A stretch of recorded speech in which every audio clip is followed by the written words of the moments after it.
Coronel, tem uma questão, que justamente fazendo uma interligação em que a doutora Ivana já destacou e o doutor Ariel, essa questão do trabalho de anteceder o crime, o trabalho de investigação, por exemplo, o celular.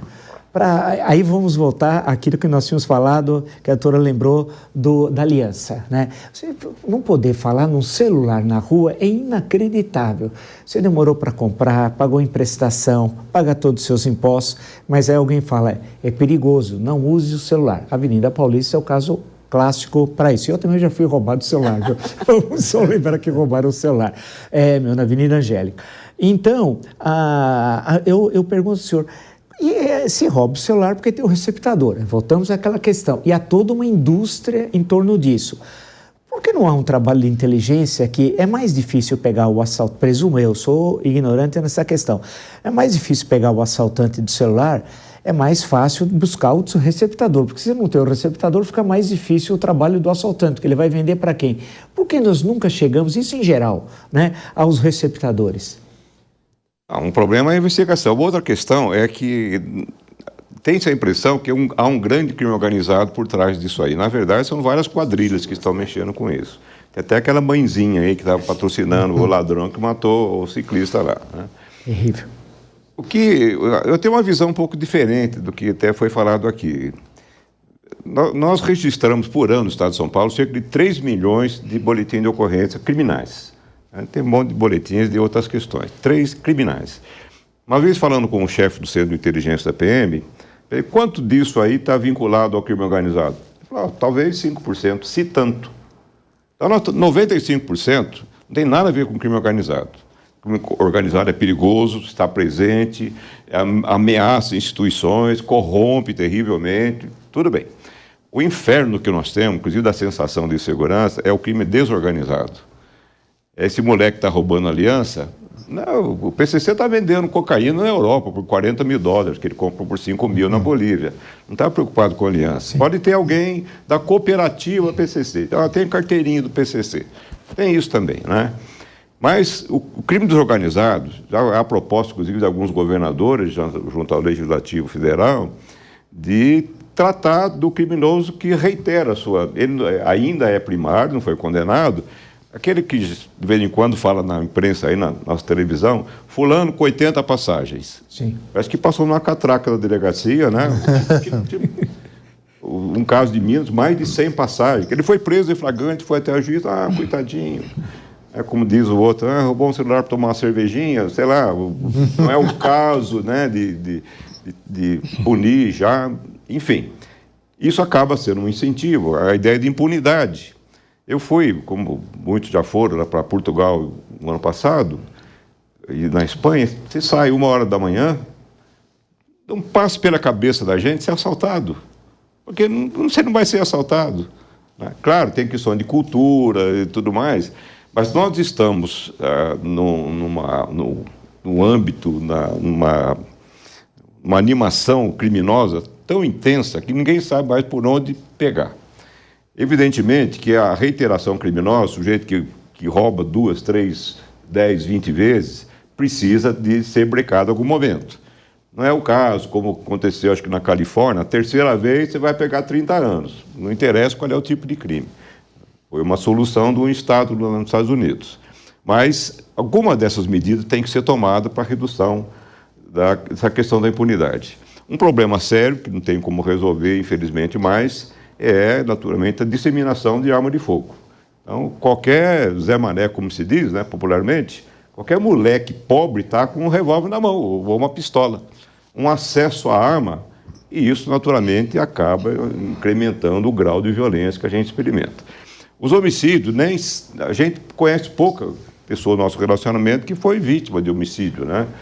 Mas a gente conhece muita gente que foi assaltado, inclusive o meu amigo que está aqui na mesa, né? E isso gera a sensação de insegurança, a sensação de medo. Vocês podem observar que todos os canais aumentaram a sua faixa horária para tratamento de violência. É uma preocupação, e isso incrementa também essa sensação de vulnerabilidade, de descrença das autoridades, de cuidado da nossa segurança, né?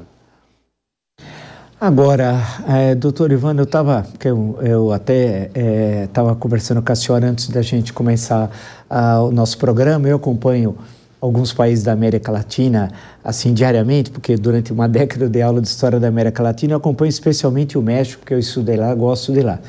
E alguns estados do México, o crime organizado tomou os estados. Há um deles chamado Jalisco, que é um estado importante, e tem um cartel lá chamado Cartel Jalisco Nueva Generación, que na verdade é o poder de fato, né?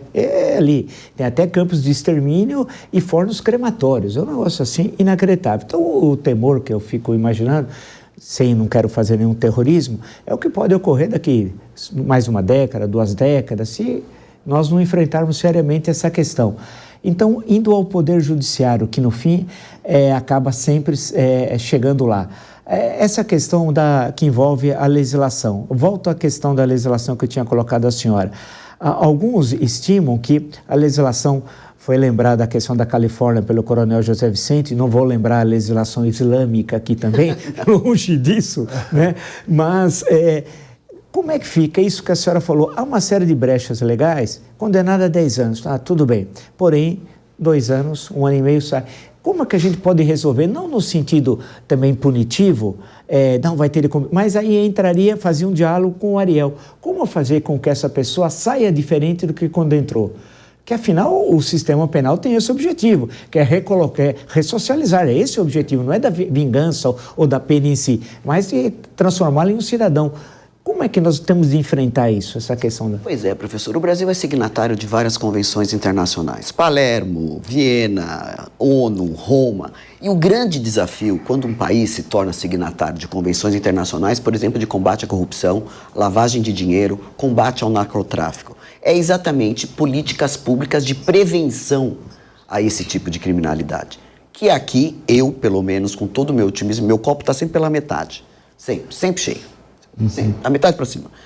Eu não vejo políticas públicas no olhar das convenções internacionais de que fazemos parte, que seria evitar que o crime, como bem disse o Ariel, se instalasse e principalmente abduzisse os jovens do nosso país. Esse é um grande ponto. Não se tem política pública para trabalhar, ou pelo menos para evitar que o crime faça esse papel de cooptar aonde o Estado não está.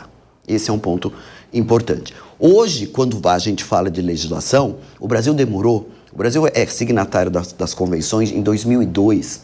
A lei que definiu o que é uma organização criminosa só entrou em vigor em 2013. Então, tudo que aconteceu do PCC, que é uma organização criminosa que nasce dentro do sistema prisional, lá nos idos de 90, até 2006, que teve um boom aqui em São Paulo, que foi onde o crime organizado mostrou a sua força, eu não tinha uma legislação que me dissesse o que é uma organização criminosa. Eu cumpria lá no 288, que naquela época era quadrilha ou bando, pena de 1 ano. Então o indivíduo ia lá, explodiu uma cidade, a pena de 1 ano, que hoje é associação criminosa, e a gente tem hoje uma legislação específica para o narcotráfico de associação criminosa. Então, o Brasil, ele demorou muito para ter, né, essa realidade de que ele tinha que combater essas organizações criminosas numa legislação diferenciada do que nós tínhamos. Hoje a gente tem várias de crime organizado, então a justiça, ela tem tentado de alguma forma se atualizar, né, no mesmo sentido, ou pelo menos de convenções internacionais, de pelo menos, né, tentar de alguma forma esclarecer ou entender o que são todas essas organizações criminosas no nosso país. Mas é uma guerra assimétrica. Eu gosto disso. Enquanto o Estado está caminhando, tem que cumprir a lei, assim tem que ser, a Constituição, o Código de Processo, o crime não tem nenhum tipo de barreira. Então, hoje um delegado, para pedir uma interceptação telemática, uma interceptação telefônica e combater crime organizado é inteligência, ele tem todo um trâmite processual penal que é exatamente para garantir a validade da prova. Enquanto isso, o crime está correndo quilômetros na frente, né, com ligações internacionais, levando droga por todos os modais que a gente pode imaginar. O Brasil é o 2º maior consumidor de cocaína do mundo. Só perde dos Estados Unidos, não produzimos 1 grama de cocaína. Toda a cocaína que o Brasil consome vem de fora. Então são situações que o Poder Judiciário, a nível legal, né, a nível de estrutura, tem colocado, ou tem se preocupado, então hoje você tem, na maioria dos estados, varas especializadas, para o juiz ser capacitado, né? Agora nós temos o juiz de garantia, que são os juízes que vão ter maior profundidade na inteligência. Tudo de uma forma de que quando isso chega no Poder Judiciário, né, ele tenha a estrutura de enfrentamento a essas organizações criminosas que tomaram conta do nosso país. Ariel, você fez referência à questão dos presídios. Eu nunca estive em presídio, né? Eu gostaria até de conhecer, tal, mas nunca estive. Mas me lembro do Carandiru, quando, do primeiro daqueles tristes episódios em 1992, próxima eleição municipal aqui em São Paulo, inclusive, né? Foi um horror. E depois defendeu-se a ideia de extinguir, explodir o Carandiru tal, e os presos irem para cidades do interior. Alguns até fizeram concorrência de trazer, porque traziam um certo mercado, empregos, etc. Algumas regiões ficaram até marcadas por isso, o Pontal do Paranapanema e por aí vai. Isso, de alguma forma, resolveu, porque havia ideia, e aí tem a ver com o filme Carandiru, com o livro, tudo isso, de que ali, se resolvendo o problema do Carandiru, estaria resolvendo os problemas dos presídios paulistas. Parece que não foi bem assim, né? Não, na prática não, porque também os presídios que foram levados para os locais se tornaram superlotados, as facções continuaram atuando, inclusive saindo o transporte ali da Barra Funda, levando as famílias, fazendo o papel que o Estado não faz. As facções que fazem toda essa atuação, às vezes alugam locais para os familiares ficarem lá nas cidades, também montam lá as barracas em frente aos presídios para as pessoas passar a noite, banheiro químico, tudo é organizado pelos grupos, não é o Estado que faz essa organização, é o crime organizado que faz. Então, isso acabou descentralizando também os problemas que nós tínhamos aqui no Carandiru. É claro que quando nós temos um presídio com 7.000 presos, como era a Casa de Detenção de São Paulo, e eu estive muitas vezes lá com a pastoral carcerária, em missas, em muitas atividades, naquela mega rebelião de 2001 também, fazendo a negociação com os presos em outros momentos, assim como estive muito na FEBEM. A FEBEM, por exemplo, é um exemplo, a gente pode dizer que houve uma mudança significativa e importante. Foi o calcanhar de Aquiles do governo do Estado, houve um forte investimento, descentralizou o atendimento, os municípios passaram a fazer as medidas em meio aberto, liberdade assistida, prestação de serviço à comunidade. E a Fundação Casa, ela tinha 10 anos, 10.000 internos, hoje tem 5.000, está fechando unidades, está emprestando unidades para virar albergue para a população de rua. Então, é um exemplo de algo que deu certo. Então, a gente não pode também generalizar, nada deu certo, nada, só transformar num muro de lamentações. Então, o Espírito Santo foi um estado que deu certo. A Fundação Casa, hoje, mudou aquela antiga FEBEM, que era um horror, tantas fugas, tantas rebeliões, mortes e toda aquela situação. Investiu na reeducação dos jovens, com escola, com cursos profissionalizantes, com bolsa de estudo, parceria com os institutos técnicos, né, com a própria Instituto Técnico aqui do Estado de São Paulo, e os jovens saem com mais condições de lá. Muitos passam aí nos vestibulares, outros vão para profissões, então melhorou bastante. E é isso que a gente precisa no sistema prisional. O problema é que as penitenciárias, muitos falam, o preso é vagabundo, só quer ficar comendo. Não tem trabalho lá. É só visitar lá e vai ver que não tem trabalho, não tem parceria com as empresas, a instituição de ensino técnico não está presente, então quando as pessoas estão assim totalmente à mercê, mente vazia, oficina do diabo, é um ditado antigo. E é isso que acontece no sistema prisional, as pessoas totalmente abandonadas, um espaço superlotado, e o crime organizado é que garante o mínimo para eles lá de estrutura, e muitas vezes os agentes nem entram internamente nas prisões. Então, enquanto não mudar completamente isso, nós continuaremos sempre reproduzindo mais violência. Coronel José Vicente, tem não é querer falar mal de um Estado, que muitas vezes alguém pode nos acompanhar com tudo. Hoje nós vivemos num terreno complicado no Brasil. Qualquer frase precisa tomar um cuidado, precisa justificar a frase. Então, mas uma coisa que o senhor fez menção, uma coisa que me chama a atenção é o estado da Bahia, né? Tem uma cidade, não sei se Jequié especialmente, até passei uma vez próximo lá, eu conheço mais a Bahia, mas o outro lado, Feira de Santana, e vai para o sertão, lá até Canudos, porque eu estudei no doutorado sobre Canudos. Os índices da Bahia são...